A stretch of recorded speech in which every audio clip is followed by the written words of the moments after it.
Once your beef broth cools, you see it should be very jiggly because you got all the gelatin that you possibly could out of the bones. And then you're going to pull all the fat off the top because it will have congealed. And then what you're going to do is reheat this. Now I like to do it in a crock pot so I don't have to worry about it burning, but you can do it on the stove and it takes a lot less time. So either one of those will work, and then I'll join you for the next step. So my crock pot is now full of gelatinous glue. I'm going to replace the lid, but I'm going to leave a gap so that the space will allow for the moisture to escape as it steams up, but the lid is going to help the heat build up so that the crock pot can continue to do what it needs to do. And once this cooks down, I'll show you what it should look like before you put it on your dehydrator trays. Today, hi, it's Mandy from Kemp Freehold. Let's start with that. Today I'm going to show you how to dehydrate beef broth, or any kind of broth really. First you make bone stock, and then you strain it and get all the bones out. And then you're going to put it in a pot or a crock pot, and you're going to boil it down until it's like jelly. See that? It's like a syrup, okay? And then the next thing you're going to do after this is done is you're going to take a piece of parchment paper, or if you have one of those fancy silpats that go on there for doing jerky, I don't, so I just use the parchment paper on the tray of my dehydrator. And then what you'll do is you're going to pour it out, and then you're going to spread it thin, and I'll show you what that looks like next. Then the next thing you'll do is you're going to spread it out onto the parchment paper. As you can see, it's really sticky, almost like syrup.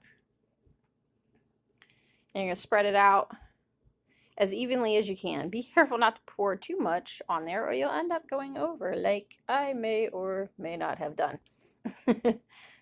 And then what you'll do is you're going to let this, I like to let it cool a little bit so it stays in place a little better. And then I'm going to I'll transfer this to my dehydrator. And I'll let you know how long it took because it's been a long time since I did it. But I want to say it'll just take a few hours, but I'll let you know once we get there.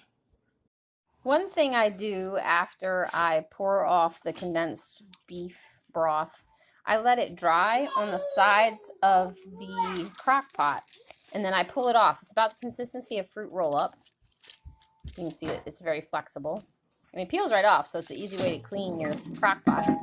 And then I take this and I will put it into the dehydrator so that it'll crisp up and be easier to pulverize and it'll stay fresh longer. This is what your broth will look like when it's finished. It's very crisp, and see it breaks. You can pulverize it in a food processor or a blender, but I just stick mine in a jar and pull out what I think I'll need. I'm not really big on measuring stuff, so I just kind of wing it. But there you go. When you want to use it, just pull out some and add it to water, and you will have some broth.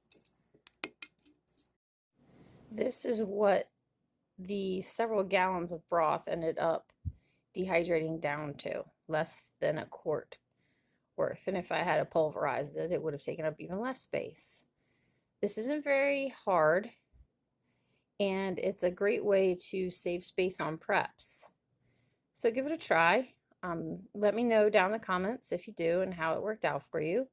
If this topic and others like it are of interest to you, please like and subscribe.